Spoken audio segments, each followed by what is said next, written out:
Ever notice how some people seem to be a step ahead before the day even begins? It's not fortune or natural gifting, it's discipline, it's intention, it's the choices made in silence while others sleep, especially in that first sacred hour of the morning. Because your morning isn't just a transition into the day, it's a declaration, a statement of who you are. And if you squander that window, you don't just lose minutes, you lose direction. The Stoics understood this well.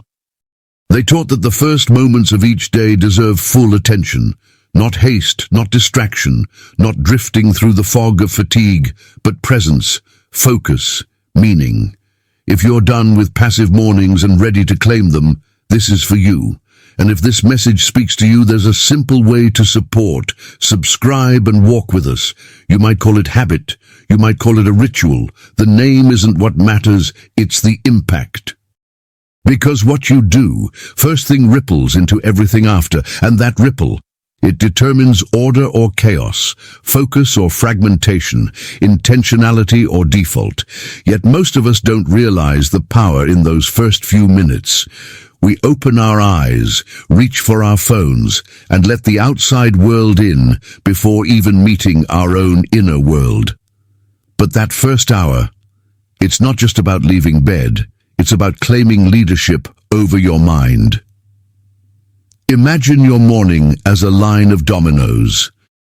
The first action, how you wake, what you think, whether you stretch or stay still, sets off a chain reaction. Push that first piece with awareness and the momentum carries through your work, your attitude, your focus. But if that first move is careless, hitting snooze, mindless scrolling, you trigger a series of reactions that drain you, and so the day becomes something to survive rather than to lead. Marcus Aurelius, Emperor Stoic, once said, "When you arise in the morning, think of what a privilege it is to be alive, to think, to enjoy, to love." That's not fluff, that's direction. Your first thoughts aren't random, they're forming your reality. And if your mind is filled with static before your feet touch the ground, how can you expect clarity to carry you? And this isn't just Stoic philosophy. Carl Jung, the psychologist, said, "Until you make the unconscious conscious, it will direct your life and you will call it fate." Most mornings aren't lived, they're inherited from yesterday's habits. But the moment you stop, breathe, and intentionally choose, that's when you start living on purpose, not by default. Aristotle said, "Excellence is not an act, but a habit."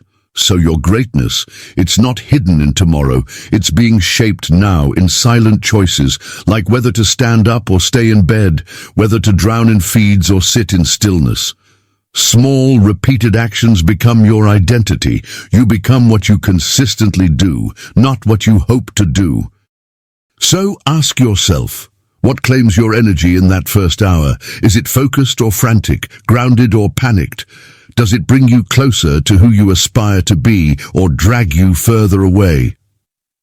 Plato once said, "The beginning is the most important part of the work," and that applies to your day too. When you lead your beginning, you lead your momentum. Tomorrow, don't wake up reacting. Wake up choosing. Choose to pause, to center, to command the tone of your day. Because that first action, it's not just about starting the day, it's about deciding who you are. And once you try it, you'll feel it. The shift. You'll realize that your habits don't own you. You're not stuck. You're capable of defining your energy before the world ever touches it. Some of life's greatest battles are invisible. They happen in dark rooms before the sun has risen. And one of the deepest, the one between you and your alarm clock. It's easy to excuse just 5 more minutes. But it's not about rest, it's about resistance. When you hit snooze, you're not delaying the world, you're delaying yourself. And each time you're sending a message to your mind, "I'm not ready, I'll try again later." Seems small, but repeated, that tiny moment writes a quiet story. A story that whispers, "I don't follow through." The Stoics warned us about this. About the comfort that numbs, the drift that follows. Marcus Aurelius once said, "At dawn, when you have trouble getting out of bed, tell yourself, I am rising to do the work of a human being." Discipline isn't a curse, it's a gateway, not a burden, a reminder that you are someone who shows up, especially when it's hard. And modern psychology agrees. Carl Jung spoke of the shadow, the part of ourselves we avoid. When we snooze, we're avoiding more than sleep. We're avoiding challenge, growth, but the only way out is through. And sometimes that means simply rising when you promised you would. Socrates said, "The unexamined life is not worth living." And that includes our mornings, because when habits go unchecked, life goes unlived.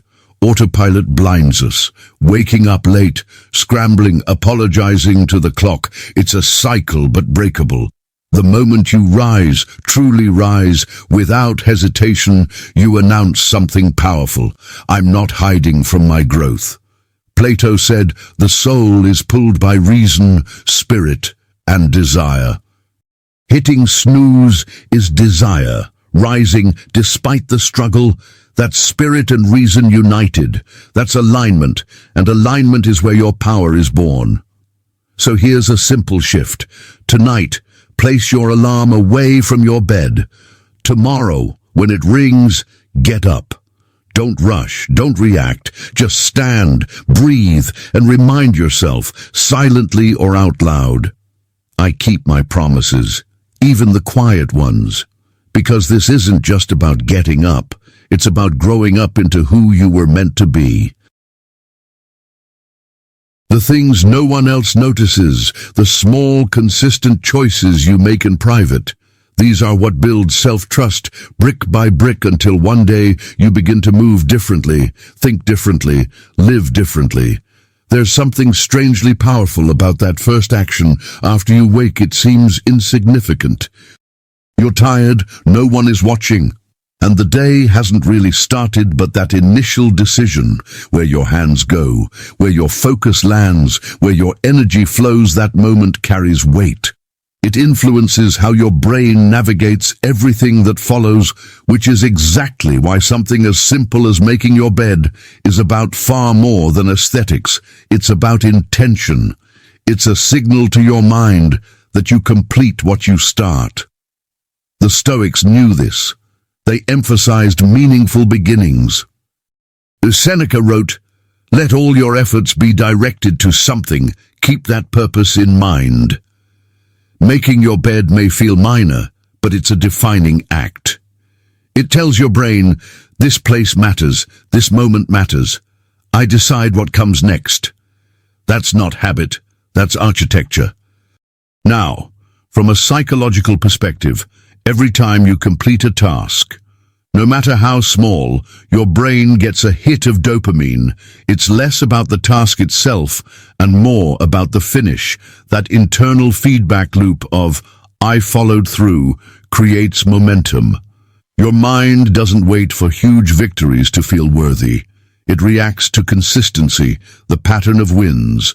And when your day starts with action, not just intention, you step into forward motion. Now think of your environment. Your room, your space. It's not just decor, it's dialogue.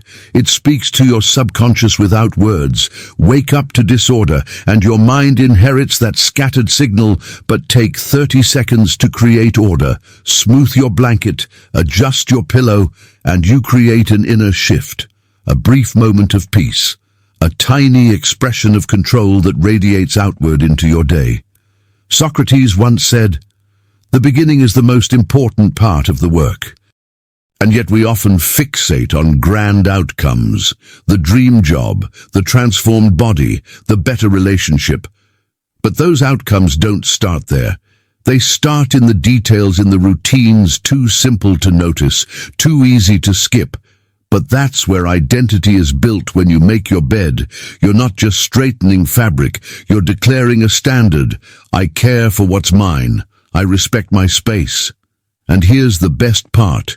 You don't need permission. You don't need a burst of motivation. You just need a decision that your environment reflects your principles, not your excuses. Plato believed inner order mirrored outer order, and he was right.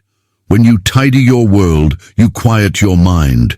You shift from reacting to responding, from drifting to leading, and that kind of leadership, it doesn't shout, it doesn't need to. It's as simple as a made bed, as powerful as a centered mind. So tomorrow, before the rush, before the screen lights up, take 1 minute to reset. Start small. Start present. Start with a single completion that exists for you, not for praise, not for views, just for you in a world that rewards speed and chaos. Making your bed is a rebellious act of control. It's your way of saying, I set the tone here. And when you do that, begin with order, clarity, and peace. You're not just shaping your environment, you're shaping yourself. And here's something else. We're so quick to encourage others, to lift them up, to send hearts and messages, and you've got this text, but when it comes to ourselves, we go silent, we criticize, we compare, we withdraw. Most mornings begin in emotional debt, not because of life, but because of self-talk. Our culture has trained us to expect confirmation from others, a like, a comment, a text, a nod of approval, but when that doesn't come, does your self-worth collapse? It shouldn't, because it's been given away. But here's the bold remedy. Look yourself in the eye, literally. Mel Robbins introduced the mirror high five. Yes, it feels odd. Yes, it looks funny. But it does something unexpected. It reestablishes a connection with yourself because you spend every second of every day with you in that relationship. It's everything. Stoic philosophy agrees. Marcus Aurelius said, the soul becomes dyed with the color of its thoughts. So if your first thoughts are shame, guilt, or self-hate, you color the rest of the day in those tones. But if you begin with something gentle, a simple, you showed up, that changes the entire palette. It's not about vanity, it's about alignment. It's about encouraging yourself from the inside. Carl Jung taught that real wholeness comes from embracing every part of the self, and that includes the parts that feel awkward in the mirror. So make the mirror your checkpoint, not your enemy. Stand in front of it, not to critique, but to recognize. No masks, no filters, just the person who got up anyway. Plato once said, the first and greatest victory is to conquer yourself. And maybe that conquest starts right there. In a tidy room, a simple high five and a voice inside that says, I'm proud of you. It begins here, not in accolades, not in outside validation, but in the still moment where you meet your reflection and choose to have your own back. So tomorrow morning, before you even glance at your phone, before you let the outside world in, walk to the mirror, stand tall. No need for speeches. No demand for perfection. Just meet your eyes and offer a simple high five. It might feel strange. It might feel silly. That's completely fine. Do it anyway. That discomfort, it means you're stretching into new territory. It means you're doing something unfamiliar, but essential. Aristotle said, we become what we repeatedly do. Encouragement works the same way. The more often you speak to yourself with dignity, the more naturally it flows. Eventually, your mind begins to accept it. Maybe I am someone worth cheering for.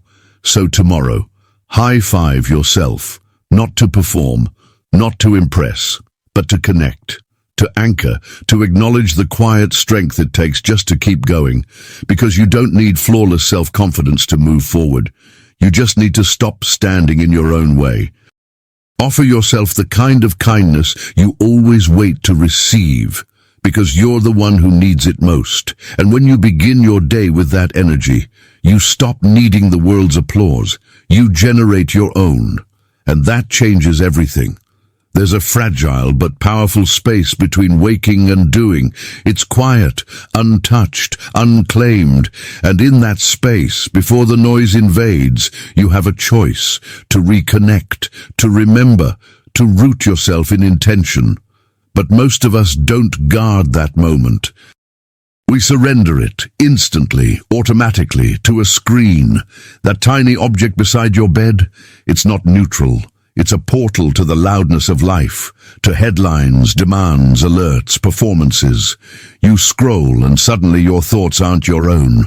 You're responding to someone else's urgency, someone else's world, before you've even remembered yours. The Stoics warned us about this. Epictetus wrote, "Freedom is the only worthy goal in life. It is won by disregarding things beyond our control." Mas, what's more uncontrollable than digital chaos before dawn? And when you pick up your phone first thing, you give away your authority. You let algorithms dictate your emotion. You let headlines define your mood. Carl Jung said, "Until you make the unconscious conscious, it will direct your life and you will call it fate." And that's exactly what happens when your first move is reaction. You're not choosing. You're running a script written by distraction, and distraction drains clarity. Distraction robs presence. Distraction steals identity. Here's the truth. Your attention is your most valuable resource. Where it lands, your energy follows. And if you give it away the moment you wake up, you spend your day catching up instead of leading. Plato once said, "The first and best victory is to conquer self." That victory doesn't come from force. It comes from mastering your smallest behaviors, like what you do or don't do in those early minutes. Let's look at the science. Your brain is most impressionable in the first 20 to 30 minutes of the morning. Your subconscious is wide open. This is a window of possibility, but also vulnerability. What you feed it sets the stage. Start with chaos, you trigger stress chemicals. But start with calm, breath, movement, silence, and your system stabilizes. You enter the day anchored instead of anxious. Socrates taught that self-knowledge is the foundation of a meaningful life. And what better time to connect with yourself than when you are untouched by pressure? This moment is sacred, not in a ritualistic sense, but in a personal one. Sacred because it's yours. Sacred because you still have a say in who you want to become before the world starts deciding for you. So here's your move. Tonight, leave your phone out of reach. Better yet, put it in another room. Use a basic alarm clock if you need to. And tomorrow morning, give yourself 20 to 30 minutes of silence. No screens, no alerts, no input, just breath, just being. Walk slowly, stretch, drink water, feel sunlight. Write down one thing you're grateful for. Let your soul arrive before the world does. You weren't made to begin your life in panic. You were made to lead it with purpose. Aristotle said, "We are what we repeatedly do." So if you repeatedly begin with distraction, distraction becomes your baseline. But if you start with stillness, if you treat the beginning like a ritual, then presence becomes your power. There's something about the early morning that makes everything feel heavier than it is. Even simple things, getting dressed, stepping outside, feel like mountains. That's where most people freeze. They think motivation should arrive first, that inspiration should spark before action. But that's a lie. Movement creates motivation, not the other way around. Your body tells the truth faster than your thoughts. While your mind lingers in excuses, your body waits for rhythm. It waits for air, flow, blood, breath. Give it just 10 minutes of honest movement and everything shifts. Mood lifts, energy rises, perspective expands. Why? Because motion dissolves mental fog. The Stoics taught us to align with nature, and what's more natural than moving first thing?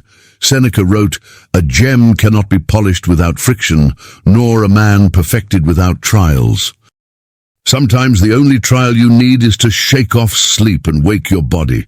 You don't need a gym. You don't need a plan. You need a signal. I'm alive. I'm showing up. Carl Jung believed that the body and mind aren't separate. They're intertwined. When you move, you awaken parts of the psyche otherwise dormant. That's why anxiety softens during a walk. That's why insights arrive mid-stretch. Because movement, realigns the soul. This isn't about crushing workouts. It's about breaking inertia. Even gentle motion, walking, stretching, deep breathing, sends a message. I'm present, I'm active, I'm not hiding. And that's when Aristotle's wisdom returns. Excellence is not an act, but a habit. 10 consistent minutes of movement builds more than strength. It builds trust, it builds ownership, because you're not just thinking about showing up, you're physically doing it. Socrates spoke of balance, of the harmony between soul and body. He believed physical care wasn't vanity, it was virtue. To care for your body is to shape your character, and through repetition you're shaping who you are becoming. So tomorrow morning, don't wait, don't debate. Get up and move, walk to the light, stretch your spine, breathe like it matters, because it does. Your energy is not a mystery, it's built intentionally. It doesn't come from some secret formula, it's built gradually, patiently through action. And the earlier you begin, the faster it compounds. You don't need motivation, you need movement. What most people miss is this: your relationship with yourself follows the same principles as any other. It runs on trust. And just like in any relationship, every time you make a promise and break it, something fractures. It's small at first, barely noticeable. You say you'll wake early, take a walk, stay off your phone for the first hour. But then you don't, and you do that a few more times. And slowly, your own words start to lose value, even to you. What we don't talk about enough is how this subtly destroys your confidence. Not the loud, obvious kind, but the quiet inner belief that says, when I say I'll do something, I follow through. And that kind of confidence, it transforms everything. The truth is, you don't need a radical overhaul to build it.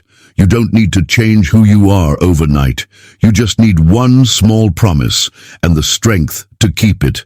The Stoics understood this well. Epictetus said, first say to yourself what you would be, then do what you have to do. No drama, no complexity. He wasn't talking about perfection or planning. He was talking about integrity, becoming someone whose word means something, and that starts with the tiniest of commitments. Plato believed inner harmony comes from alignment, when thought and action are consistent. Keeping just one promise each morning reduces that internal split. You stop living two lives, the one you plan and the one you procrastinate. It doesn't have to be complicated. It could be as small as drinking a glass of water as soon as you wake, or stepping outside to breathe before checking your phone, or straightening your bed. The task itself doesn't matter nearly as much as the message it sends. I said I'd do this, and I did. That message repeated becomes identity, and once identity is rooted in trust, it's nearly unbreakable. Socrates said, to find yourself, think for yourself. When you choose your morning promise, you're making a declaration. This is what I value today, and I will live like it. Not for show, not for productivity points, but to repair the thread between who you are and what you do.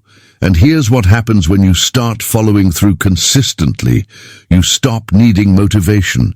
You stop negotiating with yourself. You just become someone who does what they said they would. And that person, that's where your strength lives. That's where discipline begins. So try this tomorrow. Choose one small promise. Keep it. Then do it again and again. Make it so small that failure is impossible, and so repeated that it becomes who you are. Real change doesn't start with pressure. It starts with self-respect, not by doing everything, but by doing one thing well. There's a quiet battle that happens each morning, and the war zone, it's your attention. The moment you wake, the world begins to compete for it. Notifications, headlines, messages, other people's lives, other people's urgency, and most people surrender without thinking. They consume before they even breathe. They open their phones before they open their eyes. And over time, they forget what their own mind even sounds like. But what if you did something different? What if you treated your attention like something sacred? What if you stopped giving it away first thing and started using it to create? No, you don't need to write a book before breakfast. You don't need to paint a masterpiece or change the world before 8 a.m. You just need to make something that's yours. One sentence in a journal, one thought spoken out loud, one scribble in a notebook. That's not just expression, it's ownership, it's self-leadership. The Stoics knew this. Marcus Aurelius, who led an empire, still found time to journal in the morning. He wrote, "Concentrate every minute like a Roman, with genuine seriousness." That includes the very first minute of your day. Don't drift into distraction. Create something. Anchor yourself in now. Carl Jung believed creation was essential to the self. The creative mind plays with the objects it loves, but you have to give it room. And that room doesn't appear by accident. You have to protect it, especially in the morning, when your energy is fresh, when your mind is most honest, and before the world has had a chance to tell you who to be. Aristotle drew a line between passive and active living. A reactive life is passive. It waits for input. It lets the world decide. But a creative life? That's active. That's you deciding. And you don't need hours. You just need a few minutes uninterrupted to make something that reflects you. Consider how most people begin their day. They reach for their phones and scroll through hundreds of images. Other people's wins, other people's stories, other people's moods. And then they wonder why they feel drained or behind before they've even had their first sip of coffee. But when you create before you consume, everything changes. You set the tone. You begin on your own terms. You choose direction over distraction. Plato said, "The beginning is the most important part of the work." He wasn't just talking about projects. He was talking about the inner work, the soul's work, how you begin shapes, how you experience everything that follows. And if you begin by connecting with yourself, if you create rather than consume, you walk into the world with strength, stillness, and focus. So tomorrow morning, try this. Resist the urge to reach for your phone. Leave it face down. Far away, and before you let the world in, turn inward. Write a single sentence, speak a truth, sketch a thought. It doesn't need to be beautiful, it just needs to be yours. Socrates said, "An unexamined life is not worth living." Creation is a form of examination, a way to uncover yourself beneath all the layers of noise. This isn't about polish, it's about presence. It's about choosing to shape your day instead of being shaped by it. And the more you create, even something tiny, the more you remember you weren't born to chase the world. There's a voice that always whispers when you try to begin something new. It tells you to wait, to plan a little longer, to get it perfect. That voice sounds reasonable, but it's not guiding you forward. It's holding you back. Perfection is a trap. Fear wearing a mask. The Stoics never waited for perfect conditions. They knew life was messy, unpredictable, unfair. So they focused on one thing, your next move, what you do. Epictetus said, "Don't explain your philosophy, embody it." That means stop talking and start acting, even if it's messy, even if it's tiny, because power lives in action. Carl Jung put it bluntly, "You are what you do, not what you say you'll do." And that stings because it's true. Most of us wait for the perfect moment, but motivation rarely comes first. Confidence is built after you move, not before. Plato taught that character is shaped by action, not intention, and the action doesn't have to be epic. It just has to be repeated, like moving a ball down the field. You don't need to score, you just need to push it forward, bit by bit, day by day. And that movement, that's where real transformation begins. Why does momentum matter more than motivation? Because motivation is a feeling, fleeting and fickle.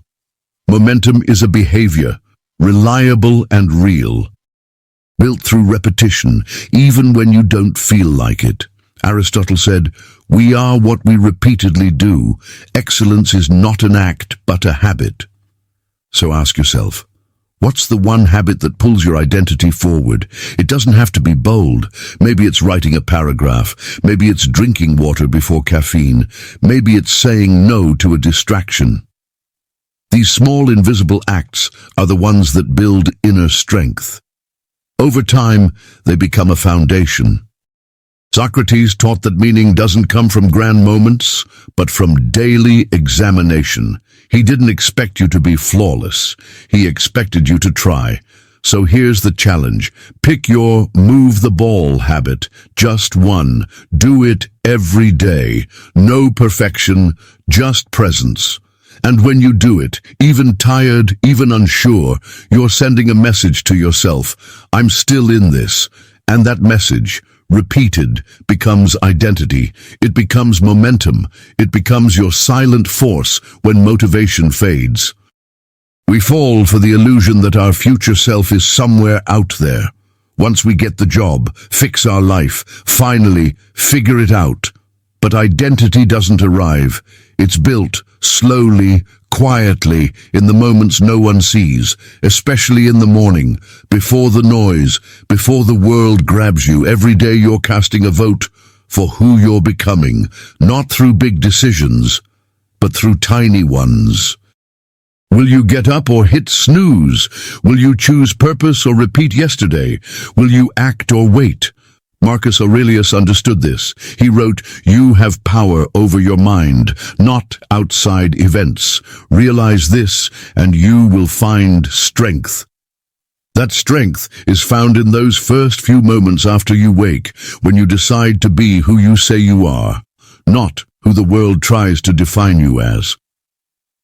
Carl Jung would call this integration, bringing the hidden parts of yourself into alignment. Not perfection, but ownership. You don't wait for clarity, you create it by acting in alignment with who you want to be. Socrates said, "The soul is dyed the color of its thoughts." And the thoughts you think first thing, the way you frame yourself, your day, your purpose, become the tone of your life. Wake without awareness, and you become a passenger. But begin with intention, even just one deep breath, and you shift from reacting to leading. Plato taught that a just life comes from inner order, not just structure in the world, but structure in the soul. And that kind of order, it doesn't happen by luck. It's built through discipline, through the way you spend your first moments. Aristotle reminded us that character comes from habit, not hope, not wishes, but actions repeated daily. So if you start each morning in a hurry, in reaction, in distraction, you're reinforcing the identity of someone waiting for life to happen. But if you begin with stillness, with one deliberate move, you're telling your mind, "This is who I am now." So here's your simple, powerful challenge. Tomorrow morning, before you reach for your phone, before you check the time, before the world can get to you, ask one question: who do I want to be today? Ask it gently, honestly. Then do one small thing that aligns with that answer. Maybe it's standing tall. Maybe it's writing one sentence. Maybe it's sitting in silence. It doesn't need to be big, it just needs to be real, because who you're becoming isn't waiting in the future. They're shaped by what you do tomorrow morning. In silence, in stillness, in a choice no one else will see. Thank you for being here, for showing up, for choosing to walk this path. If this message spoke to you, there's another video waiting for you to take you deeper into this practice. Until next time, keep waking with intention.